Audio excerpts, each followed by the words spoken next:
Siemano, siemandero, witam wszystkich bardzo, bardzo serdecznie w kolejnym odcinku filmików o gitarach, który powstał we współpracy ze sklepem muzyczny.pl. Wszystkie linki są oczywiście w opisie. Bardzo serdecznie zapraszam Was do tego, żebyście odwiedzili ten sklep, jeżeli jesteście we Wrocławiu, a jeżeli nie, no to oczywiście wpadajcie na stronę internetową i sprawdźcie, co tam jest ciekawego, gitarowego, a może nie tylko. W dzisiejszym odcinku brzydal.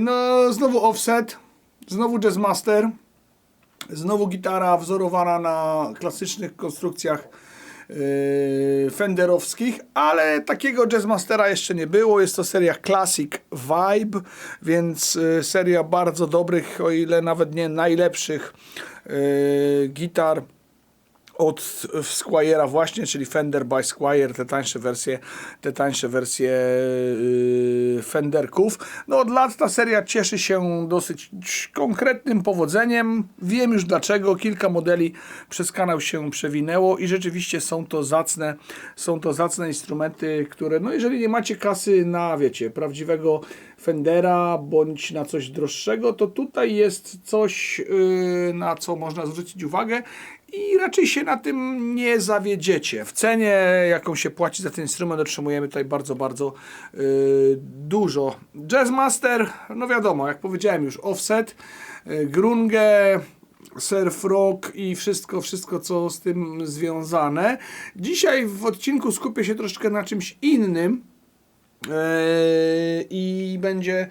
No zwróciłem uwagę, że w tej gitarze coś mi tutaj tak przykuło ucho i fajnie mi się tutaj na tym grało i fajnie mi się zrobiło. To się nazywa w ogóle Walnut.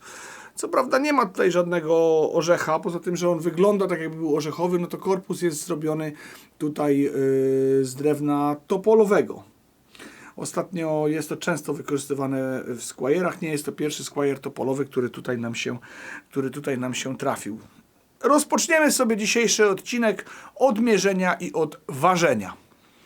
Producent podaje, że gitara ta ma profil C, nie Modern C, ale C, czyli jest to, no, można się pokusić o stwierdzenie, że taki bardziej typowy, oldschoolowy profil, jaki w Fenderach moglibyśmy znaleźć. Jak taki profil wygląda, już Wam pokazuję na pierwszym progu i na 12 progu. Mamy do czynienia, no słuchajcie, tak to jest. No tutaj jest 12, znaczy tutaj jest pierwszy, tutaj jest 12. Ja już się odsuwam, żeby można było to ładnie, żeby to można było sobie ładnie zobaczyć i wyobrazić. Nie jest to jakiś, wiecie, kołek, nie jest to gryf taki, wiecie, no, który będziecie się czuli, jakbyście, nie wiem, końcówkę baseballa złapali, ale nie jest to też Modern C, które jednak jest bardziej sportowe niż tutaj to mamy. Jeśli chodzi o grubość tego gryfu, skoro już o tym rozmawiamy, no to w okolicach pierwszego progu ta grubość to 22,4 mm. W okolicach progu 7 mamy 23. Na progu 12 jest 23,5 mm. Według producenta tutaj powinno być 42 mm, jeśli chodzi o szerokość na siodełku. No jest 41,7 na mojej miarce. Pierwszy próg to 42,5. Próg 7 to 48,3 i próg 12 to 51,7. Gitara waży 3,40 kg, 3,33 dokładnie w tym momencie wyszło, więc jest w miarę lekka, jak porównamy sobie to z gitarami elektrycznymi, ale raczej jest też w takiej tej strefie normalnych gitar elektrycznych, jeśli chodzi o wagę. Bardzo specyficzne przetworniki, które dla serii właśnie Jazzmaster są, no, taką tradycją. Wyglądają one w ten sposób. Mogą komuś przypominać P90 gibsonowskie, ale to nie są takie przetworniki. Mimo tego, że są to przetworniki single coil, mimo tego, że też są zbudowane w podobnej, takiej bardziej płaskiej, bardziej rozszerzonej, jeśli chodzi o karkas technologii, one nie grają tak jak no, P90 w Gibsonach. Nie grają również tak jak znane z Telecasterów i ze Stratocasterów normalne single coily, więc jest to gitara dla kogoś, kto poszukuje czegoś innego w brzmieniu. Mierzą się one całkiem mocno. 11,86 to jest bardzo dużo, jeśli chodzi o przetwornik typu single coil i 6,65 wychodzi tutaj, więc jest dosyć skrajnie, bo tutaj jest dosyć mocna ta rezystancja. I tutaj mamy do czynienia z takim bardziej już normalnym singlem. Jeśli chodzi o Henryki, mamy około 7 Henryków pod gryfem i też całkiem sporo, bo 13 Henryków prawie że pod most. No i teraz tak, co zwróciło moją uwagę, jeśli chodzi o tą gitarę? Zwróciło moją uwagę to, że rewelacyjnie tutaj pracuje gałka Volume. Brzmienia, które można uzyskać z tych pick-upów po ściszaniu są naprawdę bardzo ciekawe. Są naprawdę bardzo inspirujące i no dużo tutaj się dzieje, więc w tym teście będzie dużo to właśnie tego typu nagrań, że zwracajcie uwagę na to nie tylko gdzie jest przełącznik przetworników i który gra, ale również na to, jak ta gałeczka Volume pracuje i co nią robię. Jest całkiem niezły zakres i można naprawdę się fajnie pobawić. No oczywiście wiecie, no wiadomo, że jeżeli nie ma treble bleeda, no to potrafi to gdzieś tam również obciąć tą górkę, ale nie stanowi tutaj żadnego problemu i w tej gitarze naprawdę bardzo fajnie no ta gałka Volume pracuje i te brzmienia są mega ciekawe, jeśli chodzi o to. Posłuchajmy pierwszego nagrania z Zenona Xantany, który właśnie tą gałką się bawi.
Przypominam oczywiście bardzo grzecznie wszystkim o tym, że filmik można polubić, zostawić łapkę w górę, bardzo do tego namawiam. Przypominam wszystkim również o tym, że można subskrybować ten kanał i w tym miesiącu jest challenge dla Was, ażeby osiągnąć 27 000 subskrypcji na 9-lecie istnienia filmików o gitarach jako takich. Przypominam również o tym, że kanał można wspierać, zarówno poprzez guzik wesprzyj i poprzez różne ciekawe inne formy tego wspierania. Czasami, jak wiecie, fogowicze przysyłają mi różne fanty, które tutaj pokazuję, ale również najważniejszy w tym momencie element wspierania tego kanału to Patronite. Na tym Patronite dzieje się bardzo dużo i jestem Wam ogromnie wdzięczny, że pomagacie mi współtworzyć ten kanał i robicie to ze mną od ponad 2 lat w tym momencie. I że uzbierała się tam już całkiem niezła sumka, która pozwoliła mi na to, że to jest praca. Jak wiecie, również patroni mają dużo różnych fajnych rzeczy. Na pewno zauważyliście już koszulkę. To jest nowa koszulka Znajdź ulubione struny, akcja ZUS. Za chwileczkę jeszcze tylko czekam na kostki, czekam na wlepki i zaczynam z powrotem rozsyłanie fantów do patronów za to wspieranie. Natomiast największą oczywiście atrakcją jest comiesięczny konkurs. W tym miesiącu jest ostatni dzień miesiąca, właściwie, no tak. I w tym konkursie jeszcze za luty jest do wygrania zestaw. Gitara elektryczna Chord KX5, wzmacniacz Joyo DC15 i znakomity kabel Reds Music. Zapraszam wszystkich do tego, ażeby na ten Patronite weszli i nawet tą dyszką wspomogli kanał. Jedziemy dalej z odcinkiem. Tak jak wspomniałem, gitara nazywa się Walnut i ma nam tutaj przypominać to, że tak jakby była zrobiona z orzecha. Z tego orzecha zrobiona nie jest. Body zrobione jest tak na moje oko z 3 kawałków drewna olchowego, może nawet 4.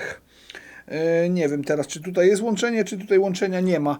Raz, dwa, trzy, 4 kawałki drewna olchowego. Mamy klonowy gryf z klonową podstrunnicą, z takim cieniutkim bindingiem w kolorze czarnym i z markerami, które również są czarne i są takimi kwadratami. Bardziej to przypomina markery, które są w Gibsonie, ale jak wiecie na pewno z historii gitar elektrycznych, Fender wykorzystywał też takie patenty. Zresztą niedawno też pojawiła się ta seria 40th Anniversary Squire'owska, i tam też takie markery były. To jest ogólnie podobna jakość instrumentów i te Classic Vibe'y, no to znaczy w sensie te Anniversary, które gdzieś tam możecie już na kanale znaleźć, to są instrumenty, które są tak naprawdę też tak samo zrobione jak seria Classic Vibe. Gryf jest dokręcony do korpusu, klucze oldschoolowe a la kluzony, te, w które się wkłada do środka strunę i się tą strunę przetyka.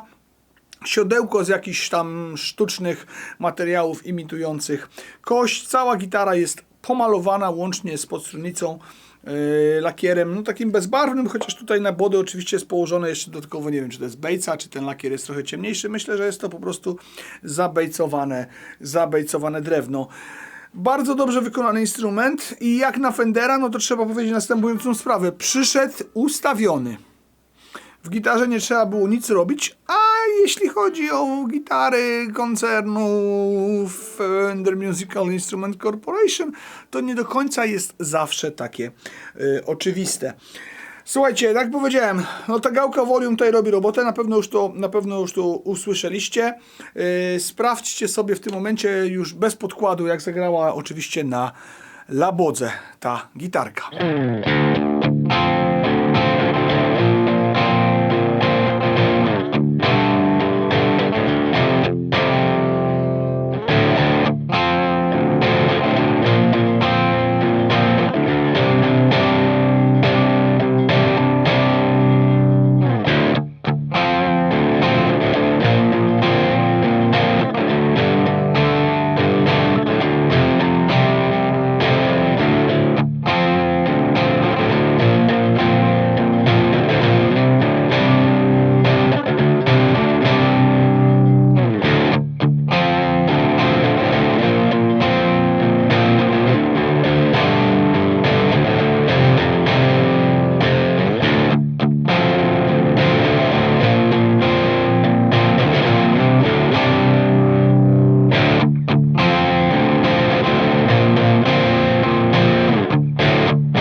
gitarze zastosowano no ten taki dosyć kontrowersyjny mostek, który już znacie oczywiście z moich filmów na temat tego typu instrumentów. Jak wiecie, mostek ten no, jest oparty o takie dwie szpileczki i generalnie jest tak, że on, jeżeli sobie wibrujemy, to może się nam ruszać, tak? Razem tutaj sobie chodzić. No generalnie jest też taki, że łatwo jest go przesunąć. To jest po prostu stara, oldschoolowa konstrukcja i w tych gitarach tak to zostawili i nic tutaj nie zmieniali i nic nie kombinowali, więc no jest tradycyjnie, tak? Są zamienniki oczywiście, nawet w muzycznym.pl możecie sprawdzić, są zamienniki też tych siodełek na jakieś tam grafitowe. Te siodełka nie są rolkowane, to są takie po prostu okrągłe siodełka. No i jak mówię, no mostek ten lubi się poruszyć, a czasami też się nie rusza. Na przykład teraz jak tutaj wajchuje, no to on tak bardzo delikatnie sobie chodzi z tą wajchą od tego nacisku strun. Teoretycznie według producenta jest to mostek, który jest ruchomy w jedną stronę, ale tak naprawdę można wibrować delikatnie w dwie strony.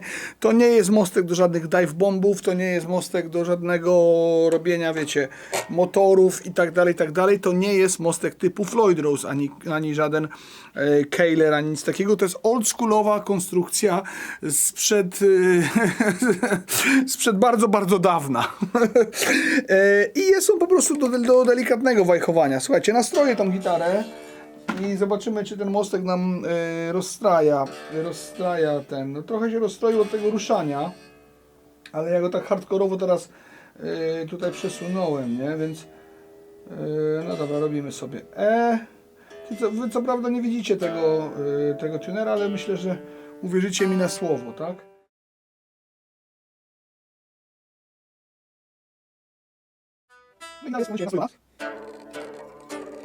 To jest do takiego, nie?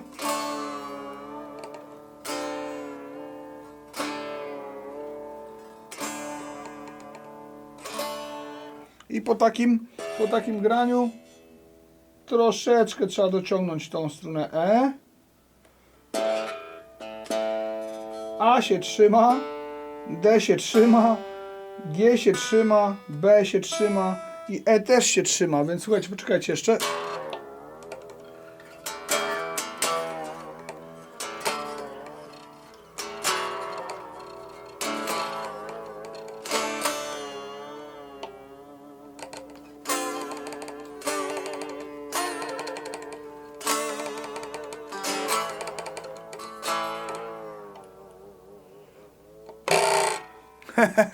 No i co się stało teraz? E się trzyma, A się trzyma, D się trzyma, G się trzyma, B i E się trzyma. Więc generalnie mostek o dziwo trzyma strój. To jest, no jak mówię, to jest dość konkretnie o dziwo. Słuchajcie, teraz tak, jeśli chodzi jeszcze o te przetworniki, no to oczywiście mamy ten układ tutaj typowy dla jazzmasterów. Od Jaguara różni się, jak zauważyliście, też tym, że płytka tutaj jest w całości plastikowa. W Jaguarach, czy widać Jaguara? Tam jest Jaguar.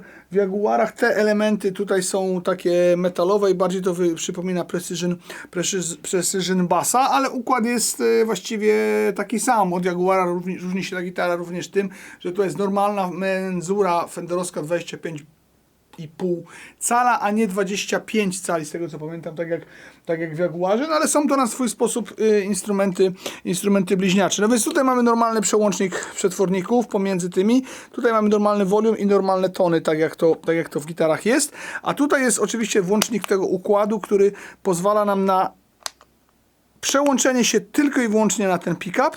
I tutaj są wtedy do niego wolumy, czyli możemy sobie ustawić wolumy i tony, czyli możemy sobie ustawić tak na pół ten volume, troszeczkę zdjąć tutaj tonów i w momencie, kiedy gramy na tej przystawce, no to mamy możliwość takiego jeszcze jednego brzmienia przy pomocy jednego psztyczka, czyli możemy sobie grać partie jakieś takie rytmiczne i na przykład przełączyć się na solówkę na normalnie rozkręconej gitarze. To jest ciekawe.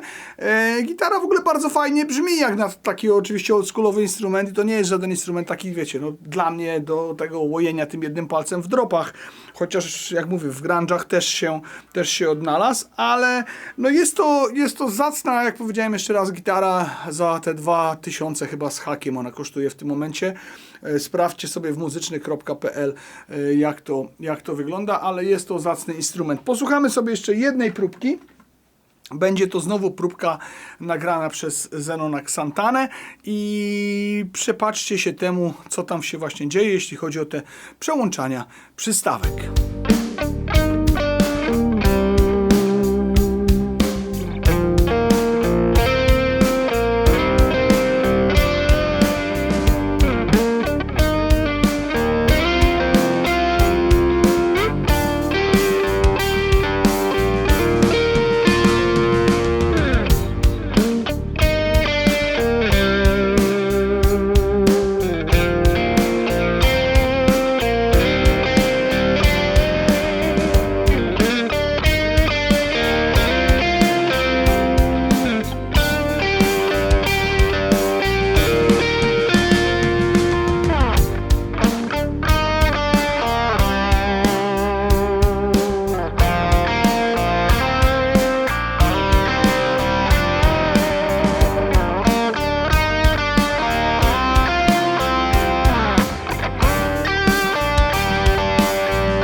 Jeszcze oczywiście krótki rys historyczny, bo tego nie było. Dzisiaj sobie odwróciłem tą kolejność. Gitara powstała w 1958 roku, wtedy po raz pierwszy została pokazana. Jak powiedziałem, jest to gitara offsetowa. Jak się można domyślić z nazwy, czyli z nazwy Jazz Master, instrument ten powstał po to, ażeby zachęcić muzyków jazzowych do przejścia na takie gitary. Do końca się to nie udało. Największą popularność zyskały te instrumenty w tamtych czasach wśród gitarzystów grających surf rock. Gitary nie zyskały takiej popularności jak Telecastery i Stratocastery. W pewnym momencie można było chyba były dwie takie fale w latach chyba 70. i potem w latach 90. były dwie takie fale, kiedy one się troszeczkę wybiły i muzycy alternatywni z jednych i drugich tychże czasów używali takich gitar. W komentarzach możecie wypisywać, jeżeli macie ochotę, jeżeli dotarliście do tego momentu, nazwiska muzyków, którzy znani są z tego, że grali właśnie na takich instrumentach. Będzie mi bardzo miło, jeżeli weźmiecie taki udział w tymże właśnie projekcie, który tutaj mamy. Zapraszam do tego bardzo serdecznie. No i generalnie jest tak, że po prostu te gitary w pewnym momencie były bardzo, bardzo tanie. W ten sposób chociażby muzycy grunge'owi zwrócili na nie uwagę, bo było ich na nie stać. Do tej pory są to instrumenty popularne w muzykach tak zwanych alternatywnych indie roku, alternatywnym roku, gdzieś tam w jakichś może popowych rzeczach. Nie do końca są to instrumenty lubiane przez bluesmenów i na pewno też specjalnie jazzmeni na nich nie grają. Dziękując oczywiście wszystkim za to, że docierają do końca tychże odcinków. Zapraszam do oglądania starych, do oglądania następnych. Zapraszam do tego, ażebyście byli uczestnikami tej gitarowej mgły. No i dzisiaj nie proszę Was o żadne hasło do wypisywania, tylko znajdźcie tych muzyków, którzy grają na takich gitarkach. Oczywiście w tym momencie odcinka należą się przenajwiększe podziękowania dla wszystkich, którzy kanał wspierają. Oto jest lista osób, które umożliwiają mi działanie 24 godziny na dobę jako gitarowa mgła i dla których to wszystko jest no ważne, więc zapraszam do tego, ażebyście zostali tymi patronami. Wbijajcie w tego Patronite'a, pomagajcie kanałowi w rozwoju, bo to jest tutaj wszystko właśnie, no pewnie by ten kanał istniał, ale nie do końca pewnie by istniał w ten sposób, jak to się teraz dzieje. Przed Wami jeszcze deska, przed Wami jeszcze trochę taki dłuższy blok dla już naprawdę wytrwałych, nagrany przez bossa GT1000. Zenon Xantana dzisiaj również grał przez bossa GT1000. Do bossa, nie GT1000, GX100, ale do bossa GX100 i do bossa GT1000 można ściągnąć sobie moje presety, link jest w opisie. Natomiast, no mówię, to był GX100, teraz jeszcze deska, ten GX100 i końcóweczka samochodowa.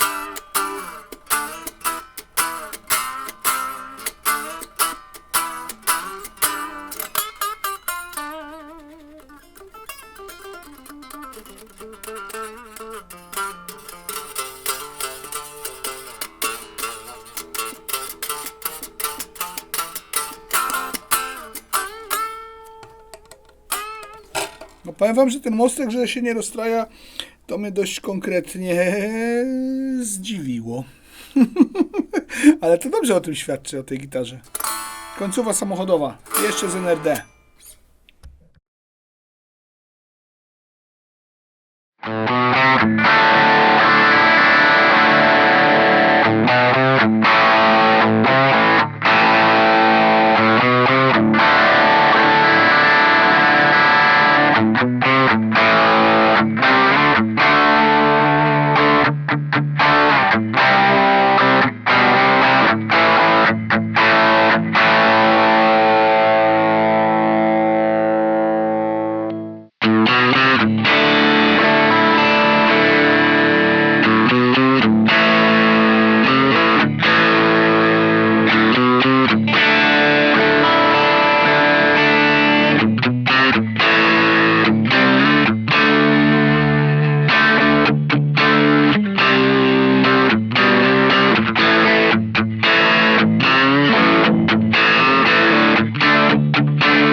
Tutaj jest linia produkcyjna tego, z czego te samochody były robione, no bo wszyscy wiemy już, że wtedy wykorzystywali ten taki laminat.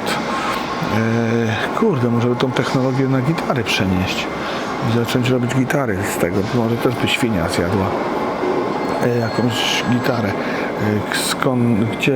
Gdzie ten, kto to do mnie tutaj wydzwania? Kula dzwoni. Halo Marcin. Cześć. Wiesz co, no właśnie oglądam linię produkcyjną tego materiału, z tego trabanty robili. W Cwikał. No. Dlaczego? No. No i co? I wszyscy jeżdżą bokiem? No. No. Poczekaj, powiem tylko ludziom, że no dobra, pogadam z Marcinem, to się musicie nacieszyć tylko tą tutaj tym, co jest, a zaraz będziemy gadać dalej, więc zapraszam na następną końcówkę.